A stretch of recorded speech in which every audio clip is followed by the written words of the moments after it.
Bonjour à tous et bienvenue sur Easily Bourse. Je vous retrouve aujourd'hui pour une vidéo sur mon top 10 des valeurs à posséder selon moi dans son PEA en cette année 2024.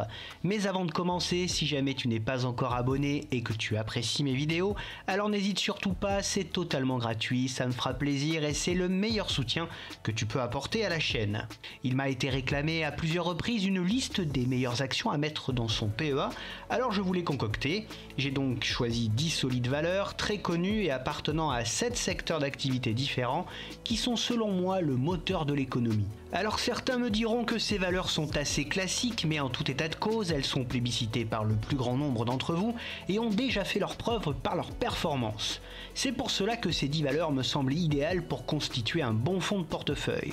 Ce fonds de portefeuille est donc bien diversifié puisqu'il est constitué de 10 valeurs appartenant à 7 secteurs différents que j'affectionne et qui sont la consommation discrétionnaire, l'énergie, l'industrie, les matériaux, la consommation courante, la santé et la tech qui offrent selon moi les meilleures perspectives en 2024. Pour commencer, je vais vous parler du secteur de la consommation discrétionnaire et plus particulièrement du secteur du luxe avec deux de ses plus grandes stars françaises qui sont les sociétés LVMH et Hermès.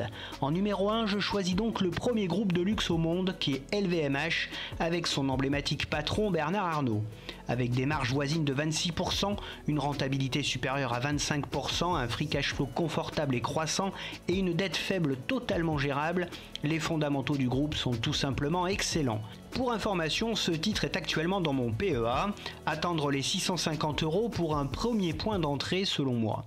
En numéro 2, mon choix se porte sur Hermès, le summum du luxe à la française à travers le monde. Cette magnifique entreprise affiche des marges voisines de 40%, une rentabilité de l'ordre de 30%, un free cash flow confortable et en hausse et une dette faible totalement gérable par le groupe. Ses fondamentaux et son bilan financier sont hors normes. Pour information, je ne suis pas encore actionnaire d'Hermès, attendant une bonne respiration sur le titre pour pouvoir y rentrer. Un retour sur les 1650 € me ferait passer à l'action. Passons maintenant au secteur des matériaux avec la société probablement la plus connue des investisseurs français qui est en numéro 3 l'action du bon père de famille, la dénommée Air Liquide. Ce titre est avant tout réputé pour sa politique actionnariale très généreuse avec ses attributions d'actions gratuites mais aussi pour ses performances boursières. En effet, avec des marges voisines de 18%, une rentabilité de l'ordre de 14%, un free cash flow très confortable et une dette stable totalement gérable, le bilan financier de l'entreprise est extrêmement solide. Je suis actionnaire de cette belle société depuis le premier jour de mon PEA. Un retour sous 153 € puis sous 130 € semble être deux bons points d'entrée. Vient ensuite le secteur de la consommation courante avec notamment le secteur des spiritueux qui traverse un petit passage à vide en ce moment et qui est fièrement représenté par le poids lourd du secteur. J'ai nommé Pernod Ricard, que je mets en numéro 4 de ce top 10. C'est tout simplement le numéro 2 mondial de son secteur et c'est une société robuste et résiliente. Ses marges sont voisines de 27%, sa rentabilité est supérieure à 14%. Son free cash flow est très confortable et sa dette, même si elle est un peu élevée, reste gérable. Dans l'ensemble et malgré les secousses actuelles dans le secteur, ce groupe reste très attrayant. Je suis actionnaire de Pernod Ricard et je n'hésiterai pas à renforcer ma position si le cours devait descendre vers les 135 à 140 €. Continuons avec le secteur de la santé qui lui aussi a connu une année 2023 un peu chahutée. En numéro 5, je jette mon dévolu sur Sanofi qui fait partie des plus grands laboratoires au monde et qui offre également à ses actionnaires un bon petit dividende. Avec des marges voisines de 30%, une rentabilité de l'ordre de 14%, un free cash flow stable et très confortable et une dette faible totalement gérable, les fondamentaux de la société parlent d'eux-mêmes. Je suis bien sûr actionnaire de Sanofi et je n'hésiterai pas à en reprendre si elle revenait vers les 80 puis les 74 €. Poursuivons avec le secteur de l'industrie qui est selon moi l'un voire même le secteur le plus important puisqu'il est au centre des rouages de l'économie mondiale. Dans ce secteur, j'ai donc choisi deux très belles sociétés. En numéro 6, Vinci qui n'est autre que le leader mondial du BTP.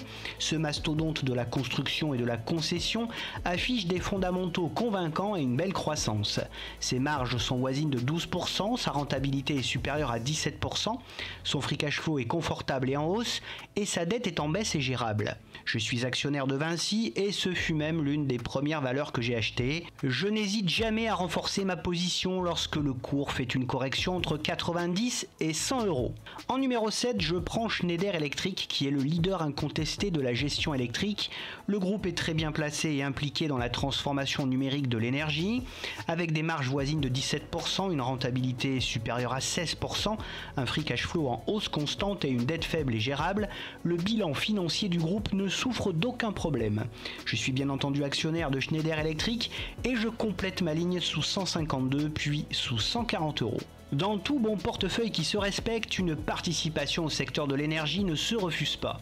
En effet, ce secteur ayant bénéficié de la crise énergétique que nous subissons tous, ce dernier est bien revenu sur le devant de la scène. C'est pour cela qu'en numéro 8, j'ai fait le choix de Total Energy qui fait partie des plus grosses compagnies pétrolières au monde et qui est la seule au sein du CAC 40 à proposer un dividende trimestriel. Ses marges sont voisines de 14 à 15%, sa rentabilité est supérieure à 20%, son free cash flow est conséquent et sa dette est ridicule. Ce groupe est très bien géré et amorce de façon raisonnée sa transition vers des énergies moins polluantes.